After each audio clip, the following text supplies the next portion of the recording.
परमेश्वर के नाम की महिमा हो। आज हम संदेश देखेंगे और उसका विषय होगा फोकस ऑफ फेथ, आपका विश्वास का केंद्र। हम विश्वासी सब जानते हैं और परमेश्वर पर विश्वास भी करते हैं। हमारा केंद्र यीशु मसीह है, जिस पर हम अपना विश्वास रखते हैं। मगर जीवन में कभी कभी कुछ ऐसा हो जाता है जिससे आपका ध्यान, आपका फोकस, आपका केंद्र विश्वास से हट जाता है और कहीं और चला जाता है। उसके कुछ कारणों को आज परमेश्वर बताएगा, आप देखिएगा उसको। सबसे पहला कारण क्या है? परिस्थिति। जीवन में कुछ परिस्थितियां ऐसी आ जाती हैं जब हमारा ध्यान विश्वास से हट जाता है या कमज़ोर पड़ जाता है और हम उससे भटक जाते हैं। आइए उसके लिए कुछ वचनों को देखेंगे। मत्ती की पुस्तक निकालेंगे 14वां अध्याय और 26 से पढ़ेंगे। जब चेलों ने उसे झील पर चलते हुए देखा तो घबराकर कहने लगे, ये तो कोई भूत है, और डर के मारे चिल्ला उठे। 27 परंतु यीशु ने तुरंत उनसे बातें की और कहा, साहस रखो, मैं हूँ, डरो मत। तब पतरस ने उससे कहा, प्रभु, यदि तू ही है तो मुझे पानी पर चलकर अपने पास आने की आज्ञा दे। उसने कहा, चला आ। और पतरस नाव से उतरकर पानी पर चलता हुआ यीशु की ओर बढ़ा, परंतु हवा को देखकर वह डर गया और डूबने लगा, चिल्लाया, प्रभु मुझे बचा। यीशु ने तुरंत अपना हाथ बढ़ाकर उसे थाम लिया और उससे कहा, हे अल्पविश्वासी, तूने क्यों संदेह किया? मत्ती 14 में बताया गया जब प्रभु यीशु झील पर, पानी पर चल रहा है, ये उस समय की घटना है। और 26 में क्या कहता है कि चेलों ने जब उसे झील पर चलते हुए देखा तो क्या हुआ? घबरा गए, उन्हें लगा कोई भूत है। लेकिन आगे का वचन कहता है, यीशु ने तुरंत उनसे बातें की और कहा, ढांढस बांधो, मैं हूँ, डरो मत। जब देखा यीशु ने कि उसके चेले डर रहे हैं तो वो उनसे बातें करने लगा कि मेरी आवाज़ को ये पहचान जाएंगे, इनका डर खत्म हो जाएगा। तो वो कहता है, डरो मत, उनसे बात कर रहा है। लेकिन पतरस जो है वो क्या कहता है कि अगर प्रभु तुम ही हो जो ये पानी पर चल रहे हो तो मुझे भी पानी पर चलने की आज्ञा दे। यीशु ने उससे क्या कहा? आ जा। और पतरस ने क्या किया? नाव से उतरकर यीशु के पास जाने को पानी पर चलने लगा। लेकिन क्या हुआ? रास्ते में अभी वो यीशु तक पहुंचा नहीं है, पर हवा को देखकर डर गया। परिस्थिति ऐसी बन गई, हवा चलने लगी तेज, उस नदी में, उस समुद्र में जो भी था। और क्या हुआ? उसका ध्यान उसकी तरफ गया कि ये तो बहुत तेज हवा चल रही है, और वो क्या हो गया? डर गया और डूबने लगा, क्योंकि उसका ध्यान अब परिस्थिति पर आ गया था। कुछ उसके जीवन में परिस्थिति ऐसी अभी ठीक से चल रहा था, आराम से, लेकिन उसका ध्यान हटा। क्योंकि ध्यान कहाँ गया? यीशु से हटकर हवा पर गया, और जब हवा पर गया तो वो डूबने लगा और कहा, प्रभु अब बचाओ। तब यीशु क्या कहता है 31वें में? यीशु ने तुरंत हाथ बढ़ाकर उसे थाम लिया और उससे कहा, हे अल्पविश्वासी, तूने क्यों संदेह किया? यही हमारे जीवन में भी होता है। परिस्थिति कभी कभी ऐसी आ जाती है जब हमारा ध्यान यीशु पर से हट जाता है, उसके विश्वास से हम हट जाते हैं और क्या होता है? डूबने लगते हैं, अपने आप को और मुश्किल में डालते हैं। और तब यीशु ने उसको कहा अल्प विश्वासी, कहा तुम्हारा विश्वास बहुत कमज़ोर है पतरस। मैंने तुम्हें आज्ञा दी, तुम चल रहे थे, अच्छे से चले, लेकिन थोड़ी देर बाद क्या हो गया, तुम्हारा ध्यान कहीं और चला गया। तुम अब उन हवाओं को देखने लगे, उन तूफान को देखने लगे, और जिससे तूने अपने आप को संकट में डाल दिया। लेकिन यीशु वहाँ भी पतरस को बचाता है, वो हमें भी समझाता है कि तुम्हारा ध्यान हट रहा है, तो मुश्किल में पड़ने जा रहे हो। समझ गए तो ठीक है, नहीं समझे तो भी ठीक ही है, क्योंकि अब जो हम चाहते हैं वो होगा जो नहीं समझे, और समझ गए तो जो यीशु चाहता है वो होगा जीवन में। इसलिए अपना ध्यान हर समय हमें केंद्रित करना है यीशु पर, उससे हटाना नहीं है। परिस्थितियां बदलेंगी जीवन की, एक ऐसी परिस्थिति जीवन में कभी नहीं रहेगी। अगर कोई सोच रहा है तो गलत सोच रहा है। हर समय परिस्थिति बदलेगी, लेकिन हर समय आपको अपने विश्वास में मजबूत रहना है, और नहीं तो हम भी डूबने लगेंगे अगर ध्यान इधर उधर गया। दूसरा कारण क्या है इसका? लोग, हम लोगों की सुनते हैं कि लोग क्या कह रहे हैं, वो आपका विश्वास कमज़ोर कर देते हैं। लोग कह देंगे कहाँ जाता है ये संडे को, पता नहीं, इसको फायदा क्या होता है जीवन में, लाभ नहीं है। तो भी हम हमारा ध्यान हट जाता है विश्वास से, यीशु से। निकालेंगे गलातियों की पुस्तक 5वां अध्याय 7 और 8 को पढ़ेंगे। गलातियों 5 का 7 और 8। तुम तो भली भांति दौड़ रहे थे, अब किसने तुम्हें रोक दिया कि सत्य को ना मानो? ऐसी सीख तुम्हारे बुलाने वाले की ओर से नहीं। गलातियों 5:7 कहता है, तुम तो भली भांति दौड़ रहे थे, अब किसने तुम्हें रोक दिया है कि सत्य को न मानो? ऐसी सीख तुम्हारे बुलाने वाले की ओर से नहीं है। गलातियों की पुस्तक में लिखता है पौलुस कि तुम तो अच्छे से दौड़ रहे थे, विश्वास की दौड़ में काफ़ी तेज जा रहे थे, अब तुम्हें कौन रोक दिया कि तुम सत्य को न मानो? तुम सत्य से हटने लगे, क्योंकि दौड़ तूने बड़ी अच्छी शुरू की थी। शुरू में नए विश्वासी जो आते हैं बड़ी तेजी से दौड़ते हैं,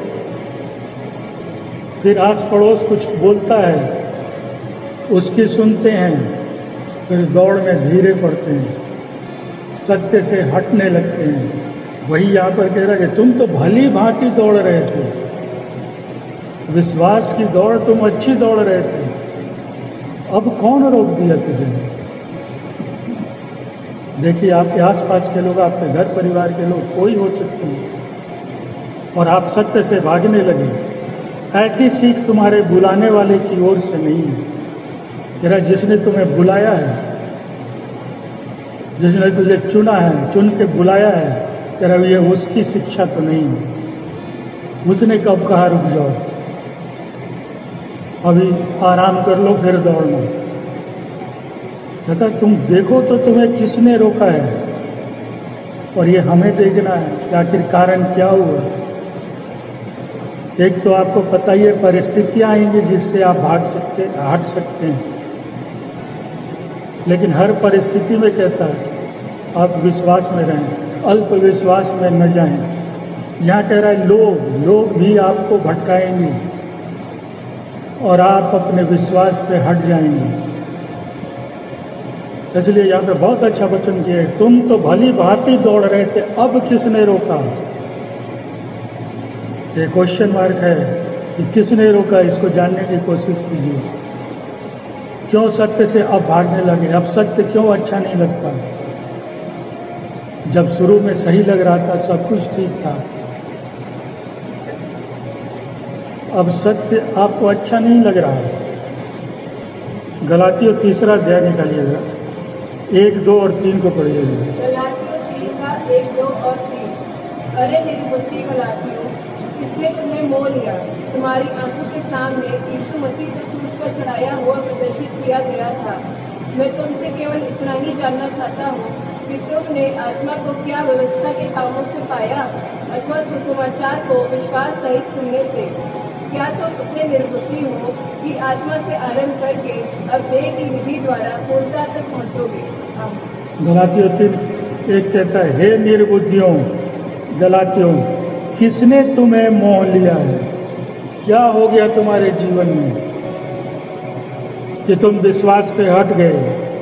तुम्हारी तो मानो आंखों के सामने यीशु मसीह को क्रूस पर चढ़ाया गया। तुमने तो देखा है, तुम्हारी आंखों के सामने हुआ है कि किस तरह उसने अपना बलिदान दिया, फिर भी तुम हट गए क्योंकि संसार की मोह माया में तुम फंस गए। लोगों के कहने पे कहता है, दूसरे में कहता है, मैं तुमसे केवल ये जानना चाहता हूँ कि तुमने आत्मा को क्या व्यवस्था के कामों से या विश्वास के समाचार से पाया? कह रहा व्यवस्था की थी पुराने नियम में, उस पर चल के, लेकिन जो आत्मा, पवित्र आत्मा तूने पाई, कैसे पाई? विश्वास के द्वारा, प्रभु यीशु पर विश्वास, जिससे पवित्र आत्मा आपने पाई, आत्मा को पाया। तीसरे में कहता है, क्या तुम हे निर्बुद्धि कि आत्मा की रीति पर प्रारंभ करके अब शरीर की रीति पर अंत करोगे? कह रहा तुमने शुरुआत की आत्मा की रीति से और फिर तुम्हारा विश्वास हटता गया, चाहे परिस्थितियां वैसी हुई, चाहे लोग वैसे मिले, लेकिन तुम विश्वास से हट गए। आत्मा की रीति से जो तुम चल रहे थे उससे हट गए, और क्या अंत शरीर पर करोगे? आत्मा के द्वारा शुरू करके शरीर पर अंत। जरा ये क्या? आपको आत्मा के रीति पर ही तो अंत करना है, शरीर तो जाना है, शरीर का अंत निश्चित है।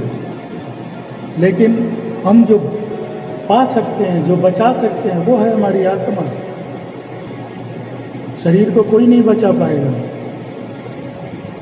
कह रहा लेकिन तुमने दौड़ तो अच्छी की थी, लेकिन बीच में तुम ऐसे बन गए कि अब लगता है कि तुम्हारा जीवन शरीर पर खत्म हो गया। तुम आत्मा की रीति से हट गए हो। और उसमें भी क्वेश्चन मार्क है। हमें देखना है कि क्या हुआ जीवन में। ऐसे लोग कहेंगे, कहने दीजिए, आप चलिए आत्मा की रीति को। इसलिए हमें लोगों की न सुन के परमेश्वर की सुननी है। और बाइबल परमेश्वर ने दिया, ये उसके वचन है। और ये सब जीवन में होता है। और ये क्यों होता है? आप बार बार सुनते होंगे प्रचार में, पास्टर जी भी बोलते हैं, और जगह भी आपने सुना होगा कि परमेश्वर के वचनों को उचित स्थान दें, उसे अपने हृदय में बीज की तरह बोइए। हम करते भी हैं, बीज की तरह बो देते हैं। शुरू में नए नए जब आते हैं, पास्टर जी ने कहा, सुना प्रचार में, लोगों की गवाही में, उसे बीज की तरह बो दिया। अब आप एक चीज़ ज़रा ध्यान देकर देखिए, मैं एक उदाहरण दे रहा हूँ। ये किसान हैं या हम लोग भी गमले उमले में बीज डालते हैं, किसी फूल का, पौधे का। किसान अपने खेतों में बीज डालता है। बीज डालने के बाद किसान क्या करता है?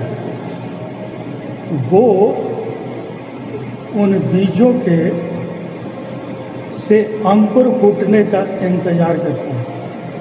वो रोज उसको खोद के नहीं देखता कि निकला क्या बीज से, निकला क्या। वो एक बार डाल के इंतजार करता है दौरे से कि अंकुर कब फूटेगा। और अंकुर फूटता है उससे, फिर क्या होता है? पौधे बड़े होते हैं। पौधे बड़े होते हैं, उनमें फूल आते हैं, और फूल के बाद बहुत से फल आते हैं। हम क्या करते हैं?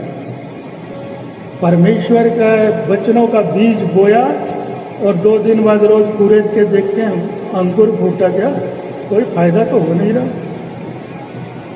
इंतजार कीजिए, अगर बीज डाला है तो अंकुर जरूर निकलेंगे। हमने जब उन्होंने कहा था उसको हृदय में बोलो, बो दिया, कुछ हो नहीं रहा, सब अपने समय पर होगा। फिर वो बड़े होंगे, उसका मौका दीजिए, फिर फूल आएंगे, फिर फल मिलेगा। आप चाहते हैं कि आज बोया कल फल हो जाए, जो संभव नहीं है।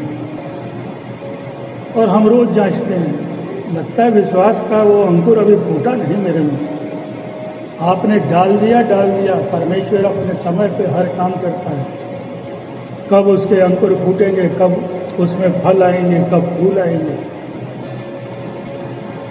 हमारे अंदर धैर्य नहीं है, हम उतावलेपन में रहते हैं, इसलिए उसको कूरेदते रहते हैं, घबराते रहते हैं। अभी तक कोई लाभ नहीं हुआ। कहा था बीज बोने को, मैंने तो 2-4 बो दिया है वचनों के बीज, कोई लाभ क्यों नहीं है? होगा जरूर होगा अगर बोया है सच्चाई से तो, लेकिन उसे बढ़ने तो दीजिए। आप बढ़ने का इंतजार नहीं करते,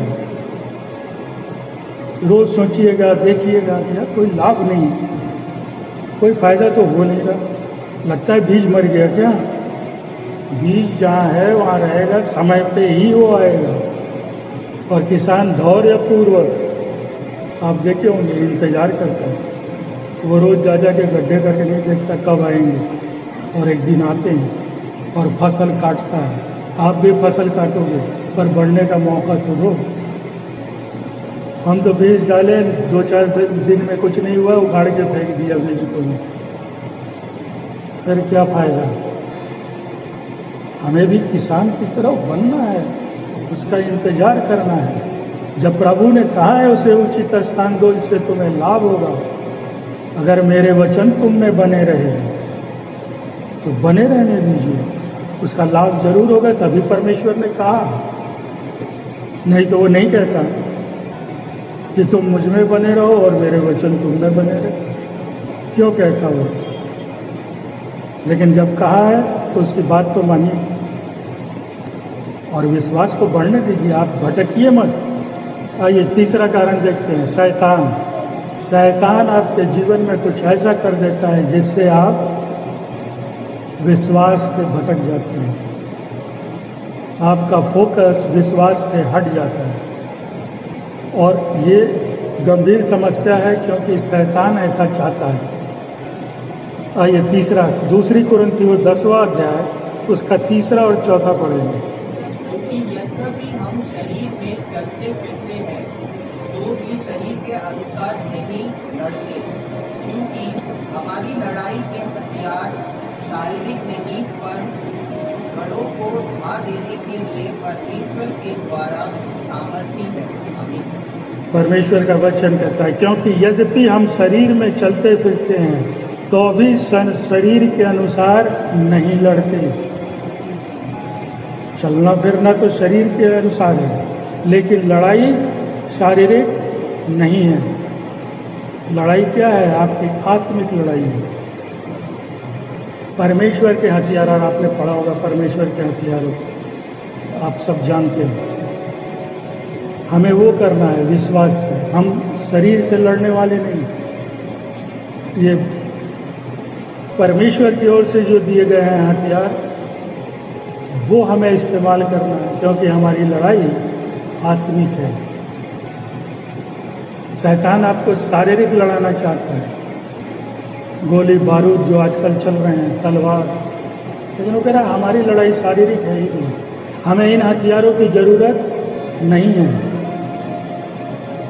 हमें जरूरत है जो परमेश्वर ने हमें दिया, बड़ी से बड़ी विपरीत परिस्थिति को भी मोड़ देने की ताकत रखने वाले हथियार परमेश्वर ने हमें दिए।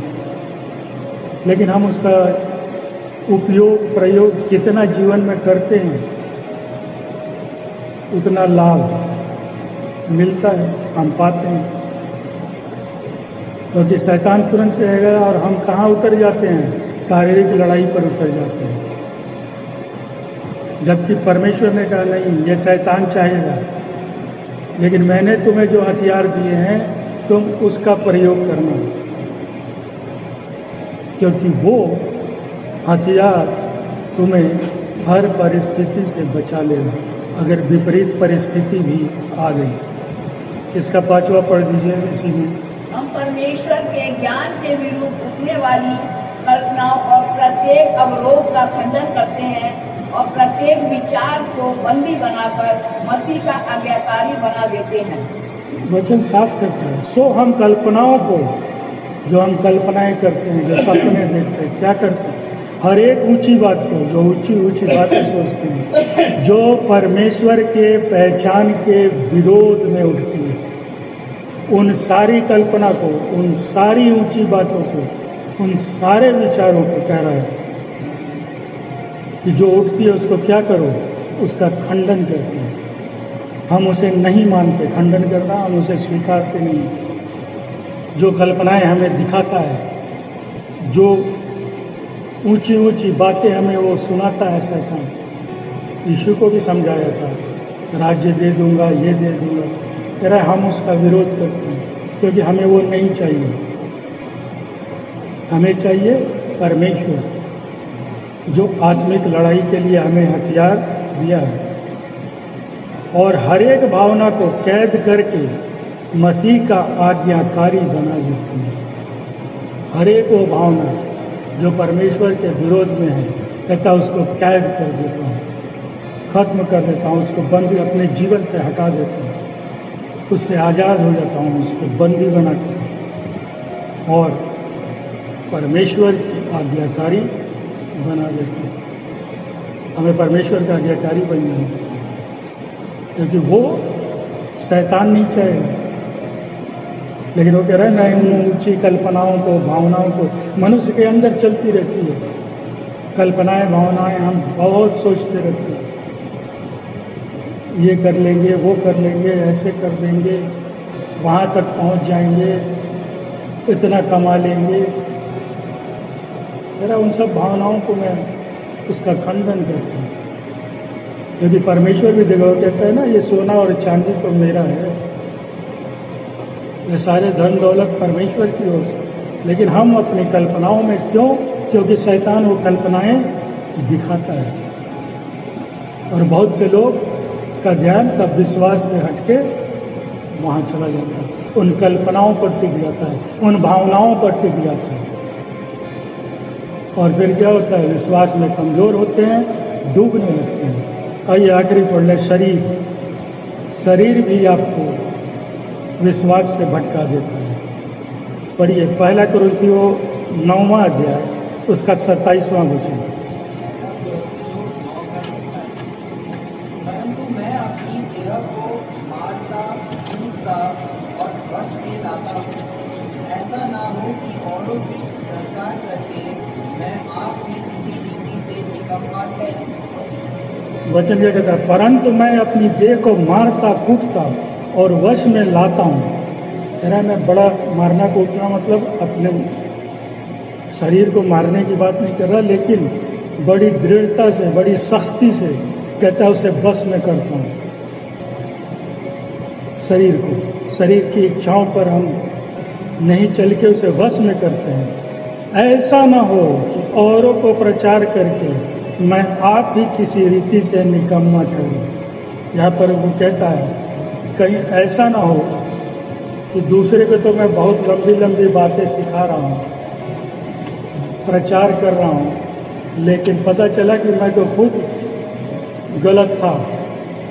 इसलिए उसे हमें भी देखना है कि हम जिन लोगों को सामने कुछ बता रहे हैं, समझा रहे हैं, वचनों को कर रहे हैं, क्या हम उस पर टिके हुए हैं? अगर हम ही नहीं टिके हैं, हमारा ही विश्वास कहीं और केंद्रित है, तो हम क्या प्रचार करेंगे? हम क्या दूसरे को समझाएंगे? जरा इसीलिए पहले शरीर को मैं वश में करता हूँ। 20वां पढ़िए 7वें अध्याय में, रोमियो 7:20।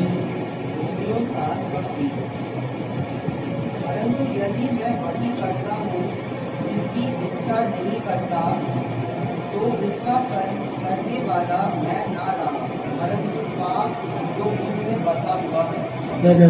मैं इच्छा नहीं करता। इसके एक ऊपर जरा पढ़ लो 19 को। क्योंकि जिस अच्छे काम की मैं इच्छा करता हूँ वह तो नहीं करता, परंतु जिस बुराई की इच्छा नहीं करता वही किया करता हूँ।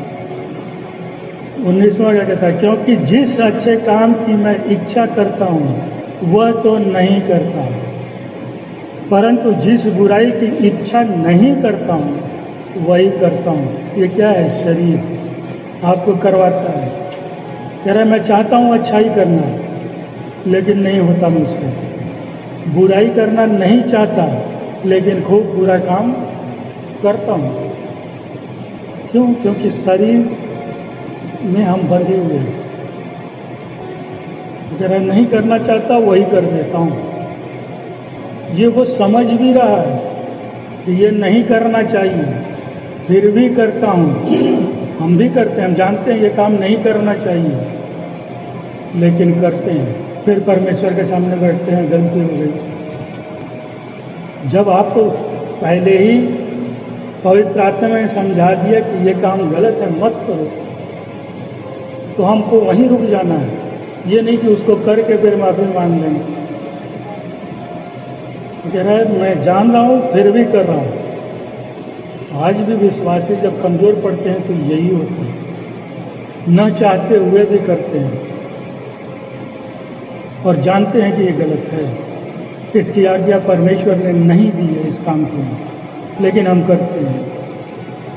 और जिसको चीज़ को कहता है ये किया करो, भलाई के काम करो, प्रेम करो, वो मेरे से हो ही नहीं कर पा रहा हूँ।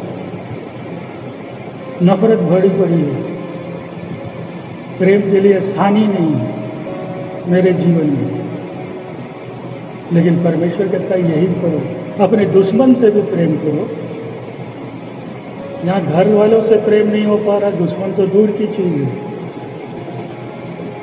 लेकिन परमेश्वर कहता है ये मत करो। आगे जो 20वां मैंने पढ़ा, परंतु मैं वही करता हूँ जिसकी इच्छा नहीं करता, पर मैं वही कर देता हूँ। तो उसका करने वाला मैं न रहा, परंतु पाप जो मुझे, अब ये भी समझ रहा है कि वो पाप मेरे अंदर है जो ये काम करवा रहा है। जिसकी इच्छा नहीं करता हूँ वो काम करवा रहा है। कौन है? पाप। इसका मतलब हम अभी अपने जीवन में पाप से दूर नहीं हुए। भले कहते हो यीशु मसीह के लहू ने मुझे धो के साफ कर दिया, शुद्ध कर दिया, पापों को दूर कर दिया,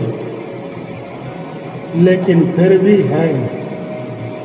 और जान जाना जब जो परमेश्वर जिस चीज़ की आज्ञा नहीं देता और वो काम हम करते हैं, इस वचन से समझ लीजिएगा कि अभी किसी न किसी कोने में पाप और गलतियाँ बची हुई हैं। और तभी हम करते हैं। ये वचन बड़ा स्पष्ट कर देता है कि क्यों करता हूँ, क्योंकि अभी पाप है, मैं मुक्त नहीं हो पाया पूरी तरह से, कारण जो भी है। इसलिए प्रभु कहता है ऐसा मत करो, इन सब चीज़ों से बचो, शरीर से बचो, शैतान से बचो, लोगों की मत सुनो, परिस्थितियों में भी हिम्मत रखो और अपना ध्यान विश्वास पर ही केंद्रित रखो, वहाँ से मत हटाओ। और उसके बाद बीज को बोइए और बोने के बाद आप सब कुछ करेंगे। यूहन्ना 5:24। मैं तुमसे सच सच कहता हूँ, जो मेरा वचन सुनकर मेरे भेजने वाले पर विश्वास करता है, वह जीवन उसका है और उस पर दंड की आज्ञा नहीं होती, पर मृत्यु के पार होकर वह जीवन में प्रवेश कर चुका है। परमेश्वर का वचन कहता है, मैं तुमसे सच सच कहता हूँ, जो मेरा वचन सुनकर मेरे भेजने वालों की प्रतीति करता है, मतलब विश्वास करता है, अनंत जीवन उसका है और उस पर दंड की आज्ञा नहीं होती, परंतु वह मृत्यु से पार होकर जीवन में प्रवेश कर चुका है। वचन साफ कहता है कि जो विश्वास करेगा वो जीवन में प्रवेश कर चुका है। अब देखना हमें है कि हमें जीवन में प्रवेश करना है, मृत्यु से पार होकर, या नहीं करना। अगर करना है तो कहता है मेरे भेजने वाले पर मेरे बात सुनकर विश्वास करो और तब अनंत जीवन तुम्हारा है। तब मैं हर चीज़ से तुम्हें आज़ाद करूँ। कह रहे दंड की आज्ञा भी नहीं, बल्कि अनंत जीवन तुम्हारा है। इसलिए हमें सीखना है परमेश्वर के वचन को समझकर काम करें। और परमेश्वर निश्चित आपको भी अनंत, उसी के लिए उसने बुलाया है, अनंत जीवन देने के लिए ही तो बुलाया। और कहता है ले लो ले लो, लेकिन हमारा विश्वास उस लायक हो नहीं पाता कि हम ले पाए। लेकिन हमें वही बनना है, इसीलिए हम आते हैं भवन में, परमेश्वर की स्तुति आराधना करते हैं, वचनों को सुनते हैं। तो ये सब व्यर्थ ना हो, परमेश्वर की बातों पर कान लगाएं, उस पर ध्यान दें। परमेश्वर सबको आशीष दे।